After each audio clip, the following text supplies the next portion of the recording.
కనిపిస్తోందా? ఇక్కడ డోర్కి గుద్దేసుకున్నా by mistake. చాలా ఎక్కువ నొప్పి వస్తుంది. కానీ దీని మీద ఎలాంటి బ్యాండేడ్ పెట్టలేదు, ఎలాంటి క్రీము రాయలేదు. అలా వదిలేసాను. I went on with my life. క్యాజువల్గా ఇందాక తల దూకుంటూ దువ్వెన బై మిస్టేక్ కొంచెం ఇక్కడ టచ్ అయింది అంతే. చాలా ఎక్కువ నొప్పి వచ్చింది. కోపం వచ్చి కోమ్ తీసి ఇసిరేసా.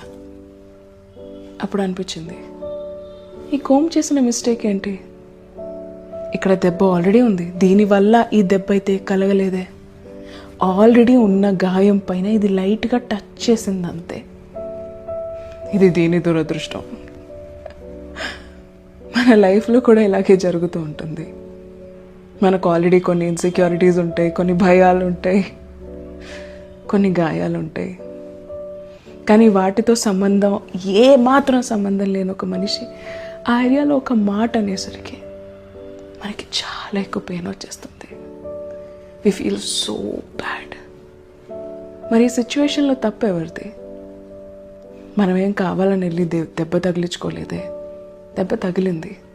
ఈ దెబ్బ తగలడానికి బాధ్యత మనది కాదు, కానీ అది హీల్ చేసుకునే బాధ్యత మాత్రం మనదే. కనీసం నేను ఇక్కడ ఒక బ్యాండేడ్ వేసుకుని ఉంటే తల దూకునేటప్పుడు నాకు గుర్తుండేదేమో ఈ ఏరియాలో టచ్ చేయకూడదని.